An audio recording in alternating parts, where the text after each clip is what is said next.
ಏನು ಕಾಂಗ್ರೆಸ್ಸು 2 ವರ್ಷಗಳ ಕಾಲದಿಂದ ಮಾಡತಕ್ಕಂಥ ಸಾಧನೆಯನ್ನು ಸಮಾವೇಶ ಮಾಡಲಿಕ್ಕೋಸ್ಕರ ಹೊಸಪೇಟೆಯಲ್ಲಿ ಬಹುತ್ವದ ಒಂದು ಕಾರ್ಯಕ್ರಮ ಮಾಡ್ತಾ ಇತ್ತು. ಇಡೀ ಜನಗಳ ಕಣ್ಣಿಗೆ ಮಣ್ಣೆಚ್ಚಂತ ಕೆಲಸ ಕಾಂಗ್ರೆಸ್ ಮಾಡ್ತಾ ಇರ್ತಕ್ಕಂಥದ್ದನ್ನು ರಾಜ್ಯಾದ್ಯಂತ ಎಲ್ಲ ಮಂಡಲಗಳು ಕೂಡ, ಎಲ್ಲ ತಾಲೂಕಲ್ಲೂ, ಎಲ್ಲ ಗ್ರಾಮಾಂತರ ಜಿಲ್ಲೆಗಳು ಕೂಡ ನಾವು ಇವತ್ತು ವಿರೋಧ ಮಾಡ್ತಾ ಇದ್ದೀವಿ. ಆ ಒಂದು ಭಾಗವಾಗಿ ಇವತ್ತು ನೆಲಮಂಗಲದಲ್ಲಿ ನಮ್ಮ ಜಿಲ್ಲಾಧ್ಯಕ್ಷರು ಒಳಗೊಂಡು ರಾಜ್ಯ ವಕ್ತಾರರು, ಮಾಜಿ ಎಮ್ ಎಲ್ ಎ, ನಿಕಟಪೂರ್ವ ಶಾಸಕರು ಮತ್ತು ಡಿಫರೆಂಟ್ ಕ್ಯಾಂಡಿಡೇಟ್ ಎಲ್ಲರಿಗೂ ಕೂಡ, ನಮ್ಮ ಕಾರ್ಯಕರ್ತರೆಲ್ಲರೂ ಕೂಡ ಇದನ್ನು ಮಾಡಬೇಕು ಅಂತ ಹೇಳಿ ಬಂದಿದ್ದೀವಿ. ಎಲ್ಲ ಮಾಧ್ಯಮ ಸ್ನೇಹಿತರಿಗೂ ಕೂಡ ನಾನು ಪ್ರೀತಿಯನ್ನು ಆಹ್ವಾನ ಮಾಡ್ತಾರೆ. ನಾನು ಕೇಳೋದಿಷ್ಟೇ, ರಾಜ್ಯದ ಬಗ್ಗೆ ಏನು ಹೇಳಬೇಕು ಅಂತೇಳಿ ನಮ್ಮ ನಾಯಕರು ವೆಂಕಟೇಶ್ ದೊಡ್ಡೇರವರು, ಜಿಲ್ಲಾಧ್ಯಕ್ಷರು ರಾಮಕೃಷ್ಣಪುರ ಸಪ್ತಗಿರು 4 ಜನ ಕೂಡ ವಿವರವಾಗಿ ಹೇಳೋರೆ. ಬಟ್ ನಾನು ರಾಜ್ಯದ ಬಗ್ಗೆ ಮಾತಾಡ್ಲಿಕ್ಕೆ ಹೋಗಲ್ಲ. ಇವತ್ತು ಒಂದಲ್ಲ ಒಂದು ಕಡೆಯಿಂದ ದಿವಾಳಿ ಆಗ್ತಿರ್ತಕ್ಕಂಥದ್ದು ರಾಜ್ಯದಲ್ಲಿ ಇರ್ತಕ್ಕಂಥ ಪ್ರತಿಯೊಬ್ಬರೂ ಕೂಡ ಗೊತ್ತಿರ್ತಕ್ಕಂಥ ವಿಚಾರ. ಅದು ಎಲ್ಲರಿಗೂ ಕೂಡ ಇಲ್ಲಿ ಯಾರ್ಯಾರು ರಾಜ್ಯದಲ್ಲಿ ಹೊಸ ಮಾಡ್ತಾ ಇದ್ದೀವಿ. ಕಾಂಗ್ರೆಸ್ ಸರ್ಕಾರ ಅಧಿಕಾರಕ್ಕೆ ಬಂದ ಮೇಲೆ ಯಾವ್ಯಾವ ರೀತಿ ಆಶ್ವಾಸನೆಗಳನ್ನು ಕೊಟ್ಟು ಜನಗಳನ್ನ ದಾರಿ ತಪ್ಪಿಸಂತ ಕೆಲಸ ಮಾಡಿ ಜನಗಳಿಗೆಲ್ಲ ಮೋಸ ಮಾಡಿರ್ತಕ್ಕಂಥದ್ದು ಗೊತ್ತಿರತಕ್ಕಂಥ ವಿಚಾರ.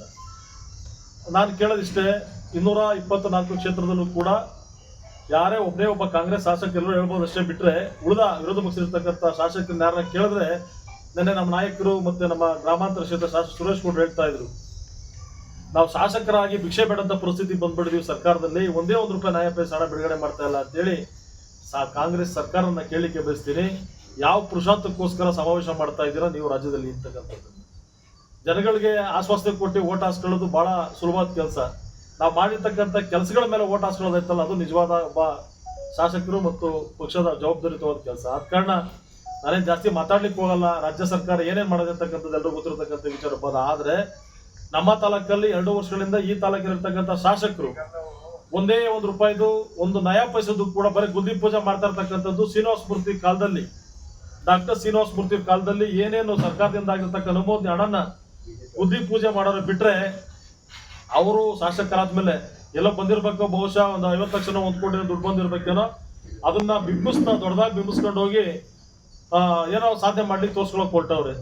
ಅದಕ್ಕೆಲ್ಲೂ ಕೂಡ ಜಾಸ್ತಿ ಕಮಿಷನ್ ಸಿಗ್ಲಿಲ್ಲ ಅಂತೇಳಿ ಒಂದು ಬೃಹತ್ತಾಕಾರವಾದ ಏನು ದೊಡ್ಡ ಸಾಧನೆ ಮಾಡಿದೀನಿ ಅಂತೇಳಿ ತೋರ್ಸ್ಕೊಳ್ಳಿಕ್ಕೋಸ್ಕರ ರಾಜ್ಯದ ಮುಖ್ಯಮಂತ್ರಿಗಳು ಕರ್ಕೊಂಬಂದಿಲ್ಲಿ ವೃಷಭಾವತಿ ನೀರನ್ನು ಕೂಡ ಗುದ್ದಿ ಪೂಜೆ ಮಾಡೋಂಥ ಕೆಲಸ ಮಾಡಿದ್ರು. ನಾನು ಕೇಳಲಿಕ್ಕೆ ಬಯಸ್ತೀನಿ, 2 ವರ್ಷಗಳಿಂದ ಗೌರ್ಮೆಂಟ್ ಸರ್ಕಾರಿ ಬಸ್ ನಿಲ್ದಾಣ ಯಾಕೆ ಅಭಿವೃದ್ಧಿ ಮಾಡ್ಲಿಕ್ಕೆ ಆಗ್ಲಿಲ್ಲ? ನೆಲಮಂಗಲ ಕೆರೆನ ಯಾಕೆ ಸ್ವಚ್ಛ ಮಾಡ್ಲಿಕ್ಕೆ ಆಗ್ಲಿಲ್ಲ? ಈಜೋಡಿ ತಂದಿ ನೆಲಮಂಗಲ ಚರಂಡಿಗಳನ್ನ ಯಾಕೆ ಸ್ವಚ್ಛ ಮಾಡ್ಲಿಕ್ಕೆ ಆಗ್ಲಿಲ್ಲ? ನಮಸ್ಪೇಟೆ ಕೈಗಾರಿಕಾ ಪ್ರದೇಶ ತುಂಬಿ ತುಳುಕಾಗ್ತಿರ್ತಕ್ಕಂಥ ಏನು ವಿಮಾನ ನಿಲ್ದಾಣ ಬರ್ತದೆ ಅಂತಿದ್ದಂಗೆ ಶಾಸಕ ಸ್ಥಾನಕ್ಕೆ ರಾಜೀನಾಮೆ ಕೊಟ್ಟಿರ್ತೀನಿ ಅಂತೇಳಿ ಉಗ್ರಾವೇಶ ಮಾಡ್ತಿರ್ತಕ್ಕಂಥ ಶಾಸಕರೇ, ನಮಸ್ಪೇಟೆ ಕೈಗಾರಿಕಾ ಪ್ರದೇಶದಲ್ಲಿ ವರ್ಷಕ್ಕೆ ಒಂದೊಂದ್ಸತಿ 12,000 ಎಕರೆ, 500 ಎಕರೆ, 600 ಎಕರೆ ಜಮೀನು ಅಕ್ವೈರ್ ಮಾಡ್ತಾರಲ್ಲ, ಎಲ್ಲೋಗಿತ್ತು ನಿಮ್ಮ ಕನಸಿನ ಕೂಸು?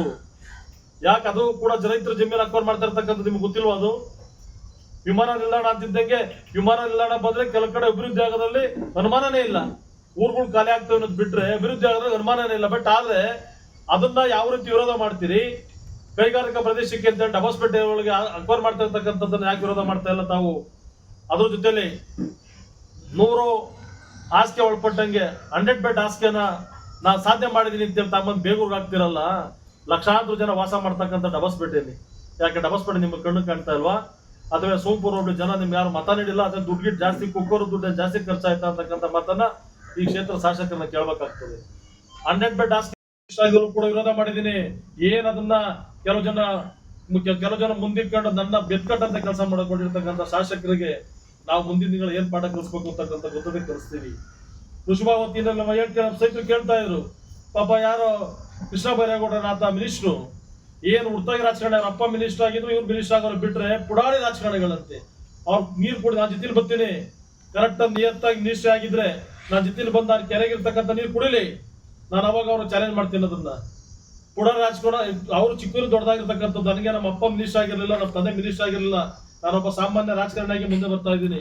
ನೀನೊಂದು ನಿಮ್ಮ ಅಪ್ಪ ಮಿನಿಸ್ಟರ್ ಆಗಿರೋ, ನಿಮ್ಮ ಅಪ್ಪ ರಾಜ್ಯದ ಮುಖ್ಯಮಂತ್ರಿ ಆಗಿರೋ, ಬಾಯಿ ಹೋದಾಗಿ ಮಾತಾಡಿ ಅದು ಕೆಲವು ಜನ ನಮ್ಮ ಸ್ನೇಹಿತರು ಪತ್ರಕರ್ತರು ಬಿಂಸಕ್ ಹೋಗಿದ್ರು. ನನಗೆ ಏನ್ ಬೇಜಾರಿಲ್ಲ, ಇಂಥವಕ್ಕೆಲ್ಲ ನನ್ನ ತಲೆ ಕೆಡಿಸೋದ ಅವಶ್ಯಕತೆನೂ ಕೂಡ ಇಲ್ಲ. ಇಂಥವೇನೇ ಬಿಂಬಿಸಿದ್ರು ಕೂಡ ಭಯ ಬೀಳಂತ ಜಗ್ಗಂತ ಮಗನೂ ಕೂಡ ನಾನಲ್ಲ.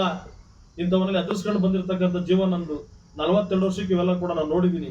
ವೃಷಭಾವತಿ ನೀರ್ನ ನೀ ಕಮಿಷನ್ ತಗೊಂಬೋದು ಅಷ್ಟೇ ಬಿಟ್ರೆ ನೀವು ಯಾವುದೇ ಕಾರಣಕ್ಕೂ ಕೂಡ ನಮ್ಮ ತಾಲೂಕಲ್ಲಿ ಒಂದನೇ ನೀರು ಅದನ್ನ ಬಿಡ್ಲಿಕ್ಕೆ ಬಿಡಲ್ಲ. ನಾವಿದ್ ವಿರೋಧ ಮಾಡೇ ಮಾಡ್ತೀವಿ. ನಾನು ವೈಯಕ್ತಿಕವಾಗಿ ಹೇಳ್ತಾ ಇದ್ದೀನಿ, ಅದನ್ನ ನಮ್ಮ ನಾಯಕರ ಜೊತೆ ತಗೊಂಡು ಅದನ್ನ ವಿರೋಧ ಮಾಡೇ ಮಾಡ್ತೀವಿ. ಆದ ಕಾರಣಕ್ಕೆ ಅದು ಬಿಡ್ಲಿಕ್ಕೆ ಬಿಡಲ್ಲ. ಈಗ ಅರ್ಜೆಂಟ್ಗೆ ದುಡ್ಡು ಸಿಗ್ತಾ ಇರ್ತಕ್ಕಂಥದ್ದು ಒಂದ್ರಲ್ಲೇ ಒಂದು ಪಂಚಾಯತಿ ಗ್ರಾಮ ಪಂಚಾಯತಿ ಒಂದೇ ಒಂದು ಮನೆ ಕೊಟ್ಟಿಲ್ಲ, ಒಂದು ಗ್ರಾಮ ಪಂಚಾಯತಿಗೆ ಒಂದು ಮನೆಗಳು ಕೊಟ್ಟಿಲ್ಲ. ಇದು ಸಾಧನೆ ವಿಷಯ ಅವರು.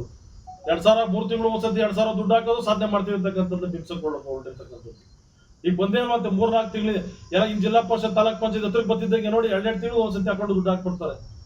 ಈ ತರ ಕೆಲಸಗಳನ್ನ ಮಾಡ್ಕೊಂಡ್ ಬರ್ತಾ ಇರ್ತಕ್ಕಂಥ ಕಾಂಗ್ರೆಸ್ ಸರ್ಕಾರದ ವಿರುದ್ಧವಾಗಿ ನಾವು ಹೋರಾಟ ಮಾಡಬೇಕಾಗ್ತದೆ. ಇವತ್ತು ನಮ್ಮ ತಾಲೂಕಲ್ಲಿ ಎಲ್ಲೂ ಕೂಡ ಒಂದು ರಸ್ತೆಗಳು ಆಗ್ತಾ ಇಲ್ಲ. ಯಾವ್ದೋ ಬರ್ತಾರೆ, ಬುದ್ಧಿ ಪೂಜೆ ಮಾಡ್ತಾರೆ, ಹೋಗ್ತಾರೆ, ಬಿಟ್ರೆ ಒಂದೇ ಒಂದು ಏನು ಬೇಡ.